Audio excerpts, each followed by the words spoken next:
Last time we welcomed Sam Carter, frontman for Architects, onto Loudwire Nights. Animals was blowing up on rock radio, and they were about to release their ninth studio album, For Those That Wish to Exist. Since then, a lot of really exciting things have happened. So we're very, very happy to welcome Sam back on. Appreciate your time, Sam. Thank you for popping back on. Pleasure. Absolute pleasure. Thanks so much for having me. Yeah. Of course. So, okay, before we talk about the music stuff, I want to ask you about your What's in My Bag episode, because I watched it. And it's so cute, like the way you were talking about your dad and your connection to him and to music, and how he's this like source of record information, like he knows all of this stuff. What's your earliest memory of bonding with him over music? I think my earliest memories probably Wings, Band on the Run. There's like a line in the Sailor Sam, and I remember like that sticking out to me when I was like a kid, and yeah, it was a lot of listening to a lot of Paul McCartney stuff when I was a kid, growing up in that house. And yeah, Wings and the Beatles were, you know, sort of my first introductions to like rock music. But then I don't think I really realized that it was rock music. It was just what I loved as a kid. So yeah, they've always been a part of my life, you know, growing up to now. And you know, being able to do the stuff that we do is incredible, like going to Abbey Road and you know, we've been there so many times. The last time we were in there, they said we were like the new house band. Nice. And I was like, that's fine, you can call us the Fab Five. That's what you can call us. Definitely. So yeah, it's very cool. And he's, you know, I'm very close to my dad, and we always talk about music all the time, and he's very supportive. And yeah, he'll always give me like good cuts of records, or you know, if I get into like a band from the 60s or 70s, because a lot of the music I listen to is from that era, because there's so much great music from there. But he'll be like, oh, you should check out this band, this was his brother doing this. And, you know, I get to find out through so much cool music like that. So where did he get it from, right? So that's where you got your love of music. Where did he get his love of music?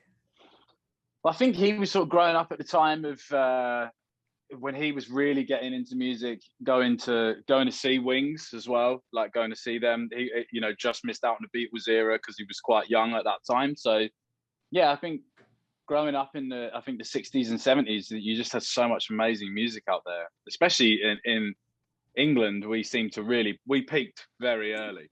You know, yeah, we had you know, the Beatles and Zeppelin and the Stones, and you know, it took a while, and then we had Oasis, but we took, you know, it took a minute, but yeah, there was a little gap. Yeah. Speaking of peaking, your band just did, right? Architects, For Those That Wish to Exist, debuted at #1 in the UK. It's the band's 9th studio album, worth noting, right? Your first #1.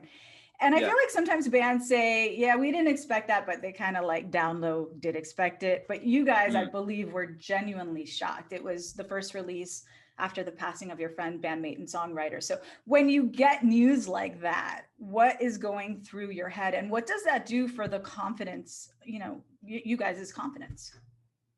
Yeah, I think obviously Holy Hell came out, but it still had some of Tom's guitar playing on there, and still had some of his songs. But this was the first one that was a real venture of just us five.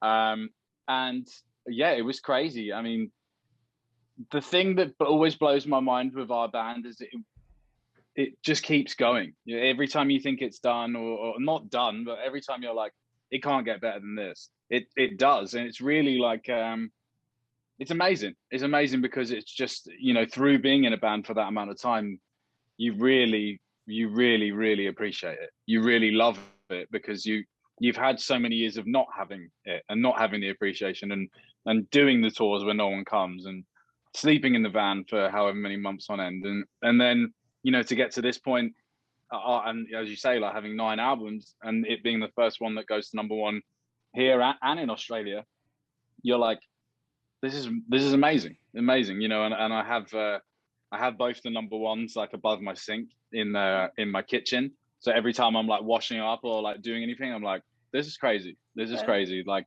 just seeing your name on it, it's such an amazing achievement. I think, especially in the UK, like the top 40 is such a big deal. Like it's growing up, it was like a thing that you would always listen out for. Like when I was a kid, I used to sit and listen to my radio and be like, okay, cool, who am I going to listen to this week? Like who's #1? And yeah, actually getting it and then being on that radio show and speaking to the host and stuff, it was, yeah, so cool. And so great for like, you know, younger musicians and younger bands that are hearing that and being like, oh, I can do that. You know, it's not like we don't carry ourselves as you know, I think you're sort of typical rock stars. We're just having a really good time, and I think that's all that it really boils down to. You know, if it comes from the right place, it can happen. Major congratulations. So what's the next thing? You say that the band is always growing. So like in your perfect world, you have the #1 record now. What would be an achievement you would love to accomplish? Yeah, I think we're just carry on writing and getting stuff going there. I think, you know, America is a place where we've worked so hard for so long, and there it seems like there's been a big jump in stuff there since Animals has come out and since that's been on the radio. So, you know, I just can't wait to get out there and play these shows, and that's not just because I'm speaking to you. I honestly, it's been a place where there's been points, especially early in our career, where we were like, this is an unclimbable mountain. America is just too hard, and there's too many bands, and we're never gonna be able to make our mark here. And you know, the last 3 records have really changed that for us. So yeah, to go back on this record, I think we'll see a really cool jump. Yeah, you talked about Animals. We talked about Animals last time you were on. We played it often on Loudwire Nights. There's now the follow-up, Dead Butterflies. So why do you consider that a standout track on the record? What makes you excited about that song? What would you like to share? I think with Dead Butterflies, what was cool is it was so out there for us. And it was always a song that we were really excited about. You know, it's not a lot of bands have French horns on their songs and have full orchestras playing on things unless it's like a special occasion. But we just really wanted to push the boat with that song and just create a really good song. And then in the end, what came out was a really catchy, a very emotive song. And yeah, I love it. And I think it's again, like a thing for other people and other musicians and other bands to kind of look at and young musicians to look at and just be like, you don't have to pigeonhole yourselves in this thing of just being like, okay, we're just a super heavy band. It's like, there's so much room for creativity in this genre. And it's so important to push those boundaries because it opens doors for other people, you know, and people getting into this genre. They may hear Dead Butterflies and Animals and then, you know, fall in love with a whole different genre of music. So yeah, I love that song has connected so well with people, but yeah, it was never really the intention. It was just, the intention was just to create a good song. And yeah, it's amazing what it's done. I know that song is in Fortnite somewhere, and I don't know anything about video games. Like I played Atari Pitfall when I was a kid, and that was the extent of it. But I know that you provided the vocals. I want to look at my notes for the game expansion of Final Fantasy. And I don't know that I have a question. I just looked at the trailer for that and I was like, holy hell, when did video games become Avatar? Like, did James Cameron direct this trailer? Yeah. That's crazy. Yeah, that was crazy. And yeah, the Fortnite thing is amazing. You know, as I'm probably the same as you, I haven't played games since I was a kid. I played a bit of FIFA, which is a football game that we have that people play. I've done that for a while, but yeah, that was crazy because, you know, a lot of the guys in the band grew up loving Final Fantasy as kids, and I think it was around the peak of it was then. But now it seems to have made like a massive resurgence, and to have been asked to do it was really cool. Mainly because I was like, oh, I remember this from flying around from when I was a kid. And then actually when it came out and the announcement came out, like it was so huge, like the amount of people that hit me up and people, fans of the game, like they have like a full festival over there when they release it. It was amazing. And yeah, it was really fun to do actually. They were really, really cool. And yeah, just put it together and it came out really, it's a crazy song. I guess it's not like anything that I would normally do or we would normally do as a band, but yeah, it came out cool. And it's always nice to use my voice in ways that maybe, you know, I haven't before. This next question was something I'd never even thought about, but I recently had Courtney LaPlante of Spirit Box on the show, and we were talking about you're on that album, their upcoming album, track 3, Yellow Jacket. And I asked her, obviously, what was it like working with Sam? And she said something to me along the lines that she promised you that she wasn't going to use Yellow Jacket as a single, because Yeah. it would somehow be taking advantage of your generosity. And then I thought, like, is there collab etiquette? I know you have several collabs on For Those That Wish to Exist. Like, do you have to, or do you choose to tell the musician what you're going to do with the song before you even record it? Yeah, I think a lot of the stuff that we've done with people has been, like close friends. But I think, yeah, sometimes you have to reassure the person that you're like not using them for clout or anything. You're just like, I think you could add something musically to this that would be wonderful, and I don't want you to think that we're using you for any sort of gain or to get you to get to any other people. With Simon from Biffy, and Biffy are like one of the biggest bands in the country here. They headline all our big festivals and have done before as well. Asking him was such a big thing for us because we've been a fan of Biffy like since before we were a band. Like we used to go and see them, and they've gone through many different style changes and always inspired us with what they've done. So it was like, we would love to have you on this. Like we've always been, very stoked on each other's music, but to actually like pencil it in and get that done was amazing. And the same with Mike as well from Royal Blood. Like I speak to both those guys every day. Like they're some of my best friends. So you don't want to be like, hey, just because you guys are a really big band, can we use your voice? It's like the whole thing with it. And the same with Winston as well. It's like, you just want to create something that like in time when we're not here anymore, you can look back and be like, oh, cool, they must have been buds. Or like, oh, cool, that must have been a fun moment. And, Spirit Box are a really, really great band. And Courtney is an amazing vocalist. So I love that band. So to do something with them was amazing. And I really think it's going to do very well, that band. And I think that song that I did with them is really cool. And yeah, I think it's important to shout about bands that you love. And I think it's important to raise them up and use your platform to help spread the love for them. So there has to be like some integrity there. Like, I'm not using you to just get in. I've never thought about so. That. Okay, interesting. Yeah, and any part that I've done before, any guest spot that I've done for bands before, I've never asked for money. I don't think we've ever had a guest spot where they've asked for money either. I think it's just I think it just works in like well, do you want to do it or you don't? I don't want to give you a financial incentive to do it. It's like we'd love to have you on it if you want to do it, What do you think of Biffy popping up on that massive Metallica covers album? Yeah, I just listened to that cover today, this morning, and it's so good. It's so good. And I've been lucky enough to hear the Royal Blood cover as well. And that is absolutely incredible. But the main one I'm excited for on that is Phoebe Bridgers. I can't wait to hear Phoebe Bridgers covering Metallica. Like she's the best. She's the best. I saw you share once that you were late to the Phoebe party and you were like ranting and raving about her. Yeah, I'm a f***ing idiot. So I didn't get into not through any reason of like not hearing things, but like I would be out or like I would be at friends' houses and be like, who's this? And be like, oh, Phoebe Bridgers. And I'd be like, okay, cool. I need to check that record out. I need to check that. And it happened so many fucking times.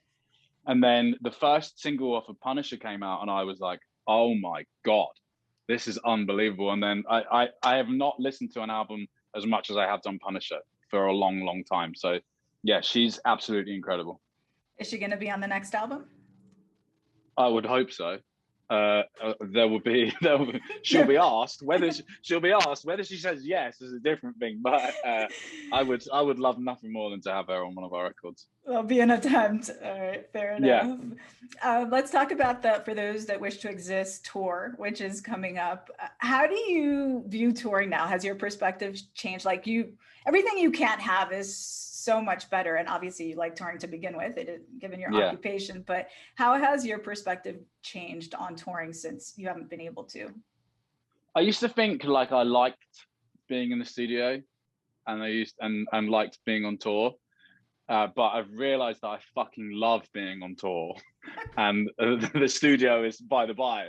I do enjoy, I love writing music and I love being in the studio, but there's something about that release and that connection of those songs and seeing what they've done for other people and seeing that connection that is just, you know, you could get a million comments. It's not the same as watching somebody in the front row singing along to one of your songs and seeing what it means to them. And yeah, I just missed that connection with people, and that, yeah, just seeing somebody lose themselves for a certain amount of time and just see how freeing it is. Like, live music is really therapeutic for people, and that includes myself. I think just being on stage and not thinking about what's going on anywhere else in the world, and just enjoying that moment that you have with people is so amazing. So yeah, I just can't wait to see just people in a room, like a group of people in a room going crazy. It's going to be amazing. It's going to be amazing. Switching gears a little bit, you are the Sea Shepherd UK ambassador. So I'm curious if you've ever, it sounds like, and I don't know too much about your role, but it sounds like that would be a place where you would get all kinds of information. It would be a place to kind of, not better yourself, but personal growth would happen within that role, I would imagine. Mm-hmm. Have you had a situation where it just stuck with you for whatever reason? You experienced something, you learned something, you shared, whatever the case may be? Yeah, just the thing with Sea Shepherd was I'd been doing a bunch of stuff for them for years before the role came about, where it was just a thing that I was really passionate about. I was passionate about what they were doing, and we've been doing stuff together for years and years and years. But it was eventually, I got the role because we'd always had them at our shows, like around the world. We always had them set up, like a stall set up with information about what they did, and I would wear their shirts religiously, and to the point where like people thought it was like my clothing company, which I was fine with. Whatever makes people buy it, the money goes straight to them. So yeah, we did a tour. We did a tour in the UK where they raised like a bunch of money, and then a lot of the people started reaching out to me that were sort of higher up, and speaking to Paul Watson and the people around him. And they were like, we would love to give you this role where you can, you know, sort of be a professional speaker on these things, I guess, and go to events that they have and fundraisers in places in like London and like before all this COVID stuff happened, I was talking about going and speaking in schools to young people. And I think somewhere along the way, I think really caring about things has been considered not cool, and it's cool to not give a shit and just let things go by. But I think we're on a knife's edge, and I think we're in a place where we can change where we are in the world. And I think the world needs a whole lot more compassion and love for you know, not just for each other, for, you know, our fellow species out there. But yeah, I think the main thing that's just stuck with me is all the protests and vigils and things I've gone to for them, and for things that have happened around the world for Sea Shepherd, and just seeing that like non-care from people. When you walk by and you're trying to hand out leaflets to people, just being like, hey, can I tell you about what's happening here? And people are like, what's happening? And you're like, oh, 200 pilot whales were slaughtered yesterday unnecessarily. And they're like, I don't give a shit, I'm on my way to work. And you're like, okay, like you just got to keep banging that drum. And I think the best thing about being in a band is being able to use that platform for a positive change, rather than just like, what can I get out of this? Just being like, what can I do? How can I help this situation? And you know, there's a lot of people that are doing it far better than me, but I think, you know, I try my hardest. Speaking of, you recently shared that Greta Thunberg was your hero, and I just was curious what you admire most about the young activists, people who are doing it better than you. I just think I admire her courage and her bravery, and the fact that she really, really puts her money where her mouth is. And I saw someone replied to me on that post just being like, yeah, I'd love to see her actually do something though. You're like, oh, what hasn't she done for an 18-year-old girl? Like, she has traveled to these summits by boat. She is just awoken a whole new generation of people to what's happening. Like, what hasn't she done? And she shouldn't have to be. And that's the thing that's amazing, is she shouldn't have to be doing this. You know, the generations before her have let her generation down by not doing anything. And I respect her so much, because, you know, even on this level of what I do and the discussions I have with people, I get all the time, battered left, right and center for just trying to stick up for animals and trying to stick up for what I think is right. And I can't imagine the amount of flack that she gets from people, and not even just people, whole businesses, corporations trying to take her down because, you know, there's a lot of money in fossil fuels, and there's a lot of money in not caring. So yeah, I just admire her strength and the fact that she just constantly keeps putting herself out there and doesn't give up.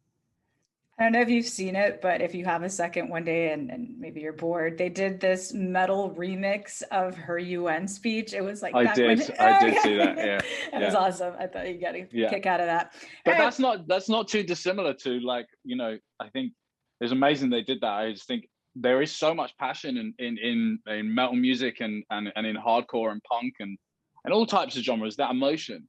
But hearing her speak like that is like, you're like, let's go. Like, I want to write a song, let's party. Like, I want to fight for this cause, but at the same time, like, I'm fighting for this cause, but I want it to be a really good soundtrack while we're doing it, you know?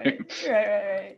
All right, Sam Carter, frontman for Architects, thank you so much for popping back on to Loudwire Nights. For those that Pleasure. wish to exist, is available everywhere for your listening pleasure. You can get those tour dates, loudwire.com, the new song, Dead Butterflies. Sam, thank you so much. Thank you.